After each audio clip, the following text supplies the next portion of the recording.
안녕하십니까. 계속해서 대구에서 전해드리겠습니다. 흐리고 오전까지 빗방울이 떨어지는 곳이 있는 가운데 차차 맑아지는 날씨를 보이겠습니다.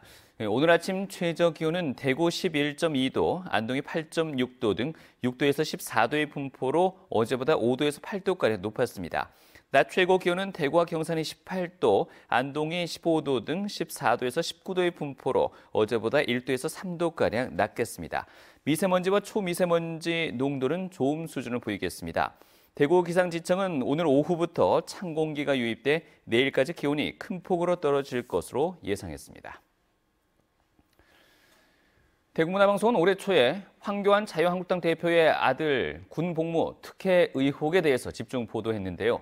황교안 당대표 아들이 이번엔 KT 채용 비리, 인사 특혜 의혹도 받고 있습니다. 자유한국당은 이들의 취업 시점은 황교안 대표의 법무부 장관 취임 이전이었다며 KT 특혜 의혹을 전면 부인하고 있습니다. 양관희 기자가 보도합니다. KT 채용 비리를 수사 중인 서울 남부지검은 김성태 의원의 딸 외에도 유력 인사지인 6명 정도가 부정 채용된 정황을 확보했습니다.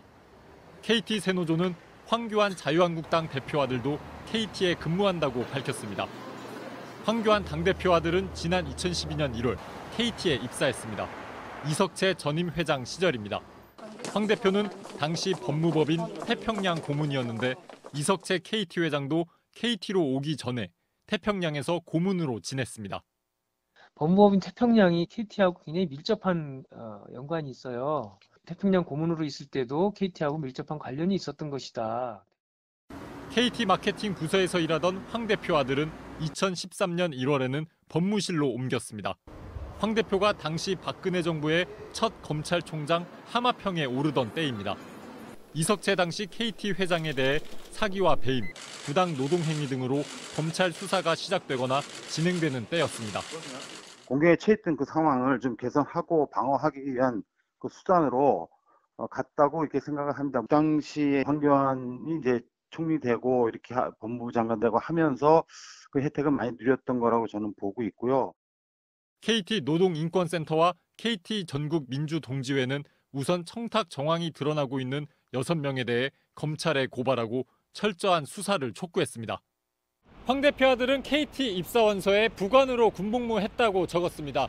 이 한 줄의 군경력 밑에는 부대를 전주에서 대구로 옮기고 주특기도 보병에서 물자관리병, 행정병으로 바뀐 군복무 특혜 의혹이 깔려 있습니다. 이번엔 KT 인사 특혜 의혹까지 나왔지만 황교안 당대표는 모든 의혹을 부인하고 있습니다. MBC 뉴스 양관입니다. 다음 달 3일 재보궐선거 공식 선거 운동이 오늘 시작한 가운데 대구와 경북에서는 문경시의원 2명만 뽑습니다. 해당 의원이 건강상의 이유로 사퇴한 문경시 나선거구에는 민주당과 한국당, 무소속 3명 등 5명이 출마했습니다.